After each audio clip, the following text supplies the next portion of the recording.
Good morning students. Myself Sandeep Girdhar. Today I will teach you mathematics of class 7th. सबसे पहले हम start करेंगे हमारा third chapter decimals. तो देखिए जो डेसिमल्स चैप्टर को हम स्टार्ट करने से पहले इसका कुछ इंट्रोडक्शन करेंगे और इंट्रोडक्शन में आपको एक एक्स रिकॉर्डर की जो वीडियो है जो अब मैं आपको सेंड करूंगा इसकी हेल्प से करवाएंगे और जो हमारी बुक के अंदर एक्सरसाइजेज हैं उनका हम सॉल्यूशन बोर्ड के ऊपर करेंगे। तो चलिए अब हम स्टार्ट करते हैं हमारा चैप्टर नंबर थर्ड जिसका इंट्रोडक्शन ये है। सबसे पहले हम बात करते हैं डेसिमल फ्रैक्शन की। तो देखिए डेसिमल फ्रैक्शन क्या होता है, what is decimal fraction?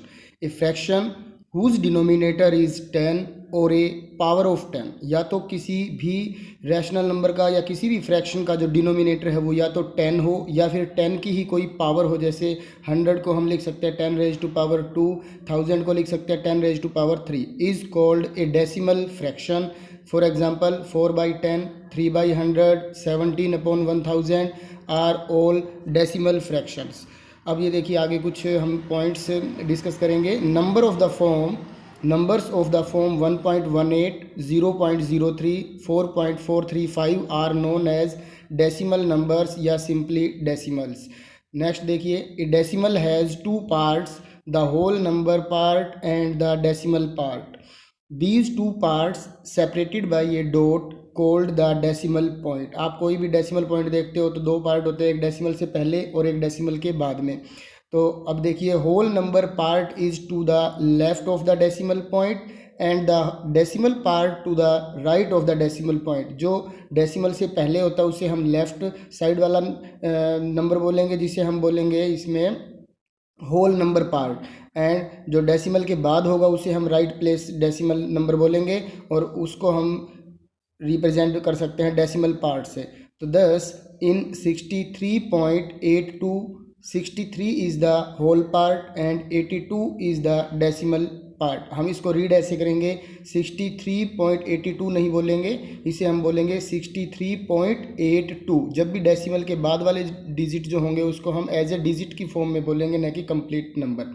Next point है, the number of digits contained in the decimal part of a decimal gives the number of its decimal places. For example 6.23 has 2 decimal places, 34.7834 has 4 decimal places. अब next है, decimals having the same number of decimal places are called like decimals. For example 43.346, 6.306, 0.423 are like decimals. बस आपको ये ध्यान रखना, like decimals में क्या होगा, डेसिमल के बाद जितने भी डिजिट्स हैं वो सभी नंबर ऑफ काउंटिंग के अकॉर्डिंग सेम होने चाहिए। नेक्स्ट देखिए, decimals having different number of decimal places are called unlike decimals.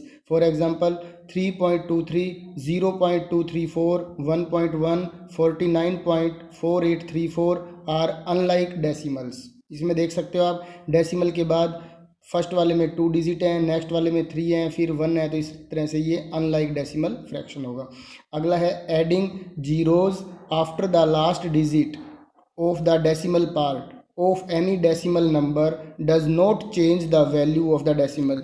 मतलब यदि आप डेसिमल के बाद वाले डिजिट के बाद कोई भी नंबर ज़ीरो यदि आप पुट कर देते हो तो उसके ऊपर कोई भी इफेक्ट नहीं होगा। यदि आप 1 0 लगाओ या 2 लगाओ या 3 लगाओ तो वो हमारा वही वैल्यू काउंट होगी, 1.1 ही। अब ये कुछ एग्जांपल्स हैं, इन एग्जांपल्स को आपने अपने जो हमारी बुक है उसमें से खुद करके भी देखना है और जो एक्सरसाइज है उसके हम सॉल्यूशन आपको बोर्ड पे करवाएंगे। तो अब ये देखिए, क्योंकि ये जो वीडियो हम बना रहे हैं ये सिर्फ इंट्रोडक्शन के लिए है तो इसलिए इसके अंदर हम कोई सॉल्यूशन नहीं करेंगे, सॉल्यूशन जो भी होगा वो बोर्ड पे करेंगे। देखो, मल्टीप्लिकेशन ऑफ डेसिमल नंबर्स, इसमें हमें यदि किसी भी डेसिमल नंबर की मल्टीप्लाई करनी है तो उसके लिए हमें क्या करना होगा, एक एग्जांपल की हेल्प से देख रहे हैं हम। 64.321 की मल्टीप्लाई करनी है हमें 10 से। तो ये आप देख सकते हो, जब भी हम मल्टीप्लाई 10 से करें, 100 से करें या 1000 से करें तो उसके अंदर नंबर ऑफ़ जीरोज़ आप काउंट कर लोगे तो ये देखो 10 में 1 0 होती हैं, 100 में 2 और 1000 में 3।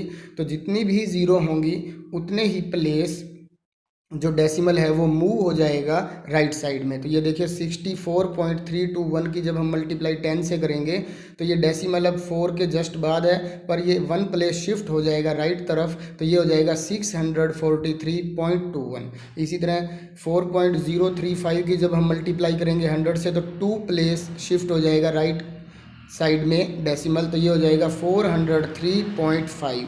इसी तरह 0.0356 की जब हम मल्टीप्लाई करें 1000 से तो 1000 में 3 जीरोज़ होती है, तो 3 प्लेस शिफ्ट हो जाएगा, तो ये बन जाएगा 35.6। तो नेक्स्ट है हमारा multiplication of a decimal number by a whole number या फिर डेसिमल नंबर से।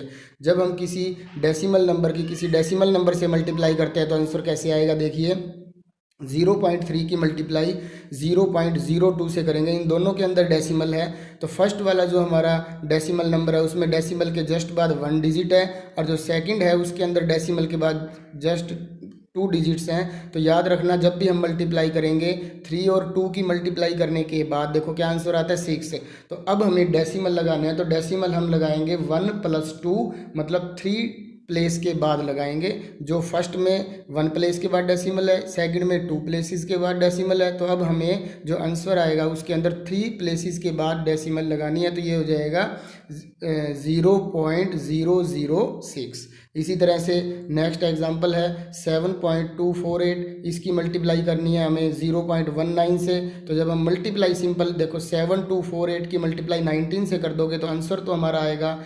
137712। पर बात आती है डेसिमल की, तो फर्स्ट वाला जो डेसिमल नंबर है उसमें डेसिमल के जस्ट बाद 3 डिजिट्स हैं, और सेकंड वाला 0.19 में डेसिमल के बाद 2 डिजिट्स हैं, तो 3 + 2 को ऐड कर दो 5। तो इसका मतलब हमें 5 प्लेसेस के बाद डेसिमल लगानी होगी, तो ये हो जाएगा से पहले लगानी होगी सॉरी, तो 1.37712।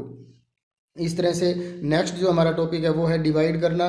कि किसी भी डेसिमल नंबर को हम होल नंबर से डिवाइड कैसे करते हैं, तो सेम रूल है। जैसे एक एग्जांपल है 37.17, इसको हमें 7 से डिवाइड करना है, तो सिंपल होगा, डिवाइड तो हमें सेम रूल से करना है, बस डेसिमल हमें देखिए 7 के अंदर कोई डेसिमल नहीं है। 37.17 में 2 डेसिमल प्लेसेस हैं, तो जब हम 7 से डिवाइड करेंगे तो हमारा आंसर आ जाएगा 5.31। इसी तरह की एक एग्जांपल और है। नेक्स्ट देखिए हमारा टॉपिक है to divide a decimal number by a decimal number. किसी भी डेसिमल नंबर को जब हम डेसिमल नंबर से डिवाइड करेंगे तो क्या होगा, देखिए डिवाइड कर रहे हैं हम 2.87 को 0.7 से, तो रूल सेम ही रहेगा। बस एक थोड़ा सा आपको ये ध्यान रखना है, जब भी हम 2.87 को 0.7 से डिवाइड करेंगे तो उसको हम सेम लिख सकते हैं, इज सेम एज, ये देखो जो हमारा डिनोमिनेटर 0.7 है उसमें डेसिमल 1 डिजिट से पहले है, ठीक है। तो अब हमें इस जो डिनोमिनेटर में 7 था उसके डेसिमल को रिमूव करना है, तो वो डेसिमल जब हम रिमूव करेंगे तो जो हमारा न्यूमिनेटर था 2.87 वो डेसिमल वहाँ जाकर के शिफ्ट हो जाएगी, तो ये बन जाएगा हमारा 28.7 डिवाइड बाई 7। जब भी हम ये क्वेश्चंस करेंगे बोर्ड पे तब आपको ये अच्छे से क्लियर हो जाएगा कि ये कैसे रूल हुआ। तो अब ये देखिए 28.7 को जब हम 7 से डिवाइड करेंगे तो हमारा जो आंसर आएगा वो आएगा 4.1। Moving decimal point 1 place to the right in both the divisor and the dividend. इसी तरह इसका सेकंड एग्जांपल है 7 को जब हम डिवाइड करेंगे 0.00014 से, तो आप ये देखो डिनोमिनेटर में जो डेसिमल है वो 5 डिजिट के तक बाद है, तो इसलिए ये 5 जीरोज जो होंगी वो हमारी न्यूमिनेटर में शिफ्ट हो जाएंगी। तो 7 के साथ जब हम 5 जीरो की मल्टीप्लाई करेंगे तो ये हमारा जो 1 लाख से मल्टीप्लाई करेंगे तो ये क्या बन जाएगा 7 लाख डिवाइड बाई 14, और जब हम इसको डिवाइड करेंगे तो ये हमारा आंसर आएगा 50,000। ये 7 लाख नहीं है ये, हाँ जी 7 लाख ही है ये, ठीक। Thank you. तो देखिए एक ये टेबल है कन्वर्जन ऑफ यूनिट्स कि किस प्रकार से आप जो यूनिट्स हमारी क्वेश्चन के अंदर आती हैं उनको चेंज करके अदर यूनिट्स में कैसे चेंज कर सकते हो। तो इसके लिए देखिए सबसे पहले जो ये टेबल बनी हुई है उसको ध्यान से देखिएगा। पहला जो कॉलम है वो है किलो, फिर हेक्टो, फिर डेका, उसके बाद है डेसी, फिर सेंटी और फिर है उसके बाद लास्ट में मिली। तो किस प्रकार से आप इनको चेंज करोगे, तो यहाँ देखो ये मीनिंग गिवन है। किलो के नीचे देखो क्या लिखा हुआ है 1000, जिसे हम रिप्रेजेंट करेंगे 1000 मतलब 1000 से। हेक्टो को 100, डेका 10 यूनिट के प्लेस पे 1 लिखा हुआ है, तो देखिए डेसी को हम 1/10 लिख सकते हैं, मतलब 1/10 पार्ट। ये जस्ट डेसिमल के बाद वाली कंडीशंस में अप्लाई होगा। इसी तरह सेंटी को हम लिखेंगे 1/100th 1/100। मिली को क्या लिखेंगे 1000th 1/1000। तो देखो लेंथ की फॉर्म में हम इसे कर रहे हैं। सबसे पहले तो पहले लिखेंगे हम किलोमीटर, तो किलोमीटर को हम रिप्रेजेंट करेंगे km से, हेक्टोमीटर को hm से, डेकामीटर को DAM से, मीटर को m से, डेसीमीटर को dm से, सेंटीमीटर को cm से और मिलीमीटर को mm से। इन सब के बीच में 10 का डिफरेंस है। तो अब आप इनका जो वेट है, कैपेसिटी है, उसको किससे रिप्रेजेंट करोगे?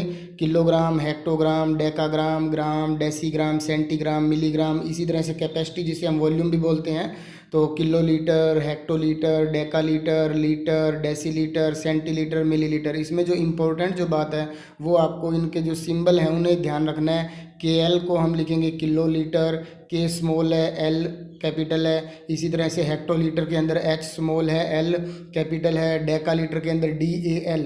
तो अब देखो DAL को हम रीड करेंगे डेकालीटर, जिसमें DA स्मॉल है, L कैपिटल है। और एक है आगे चल के देखो DL, ओनली DL, तो DL का मतलब होगा डेसीलीटर, और DAL जब आ जाता है तो वो होता है डेकालीटर। तो इस तरह से ये हमारे most commonly used metric measures हैं, जिसके अंदर हमने अभी अभी रीड किया है। लेंथ में क्या क्या आएगा? Kilometres, metres, centimetres and millimetres. Weight kilograms, grams and milligrams. Capacity में किलोलीटर्स, सॉरी ये किलोग्राम्स लिखा हुआ था, ये किलोलीटर्स है, लीटर्स एंड मिलीलीटर। अब मेन जो बात यहाँ से स्टार्ट होनी है, जो आप सबको ध्यान भी रखना है, देखो सबसे पहले है किलो, फिर उसके बाद हमने एक सर्कल में लिखा हुआ है हेक्टो, फिर डेका, उसके बाद यूनिट रिप्रेजेंट कर रहा है, इसके बाद है डेसी, फिर सेंटी और फिर मिली। इसमें क्या होता है कि जब भी हम किलो की बात करते हैं तो किलो की हमें हेक्टो तक जाने के अंदर मतलब कितने का डिफरेंस होता है? 10 का। इसी तरह हेक्टो और डेका के बीच में भी कितने की मल्टीप्लिकेशन का डिफरेंस होता है? 10 का, सबके बीच में डिफरेंस होता है।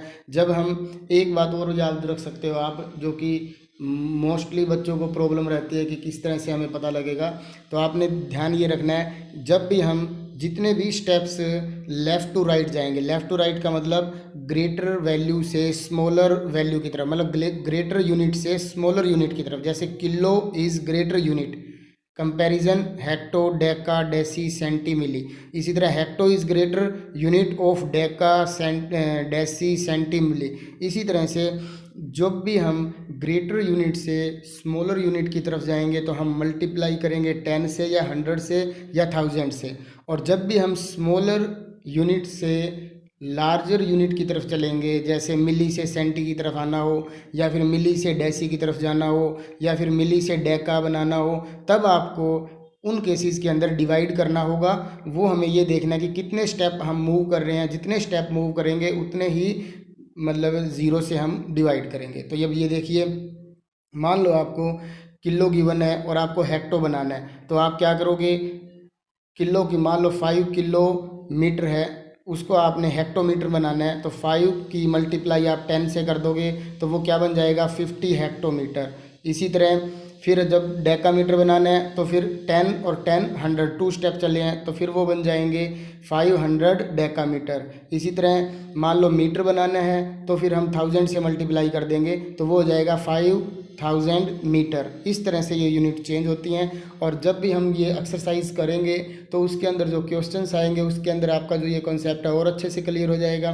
तो अब ये देखो, यूनिट्स ऑफ लेंथ में हमने कुछ लिखा हुआ है, देखो 1 किलोमीटर को हम लिख सकते हैं 10 हेक्टोमीटर, इसी तरह से 100 डेकामीटर, इसी तरह से 1000 मीटर। तो देखो एक एक स्टेप का बीच में डिफरेंस है। आप ऊपर देखो दोबारा से, किलो, हेक्टो, डेका और यूनिट के अंदर एक 10 का डिफरेंस है, तो इसलिए 10 हेक्टोमीटर, 100 डेकामीटर, 1000 मीटर। इसी तरह 1 HM है, HM मतलब हेक्टोमीटर, तो 1 हेक्टोमीटर को हम क्या लिख सकते हैं? 10 डेकामीटर लिख सकते हैं, क्योंकि हेक्टो और डेका बीच में एक ही स्टेप है, तो हमें एक ही स्टेप मूव करना है राइट की तरफ, तो 10 से मल्टीप्लाई करेंगे। और जब हम हेक्टो से डायरेक्ट मीटर के ऊपर आएंगे तो हमें 2 स्टेप्स कवर करने होंगे, तो 2 स्टेप्स का मतलब 100 से मल्टीप्लाई करनी है।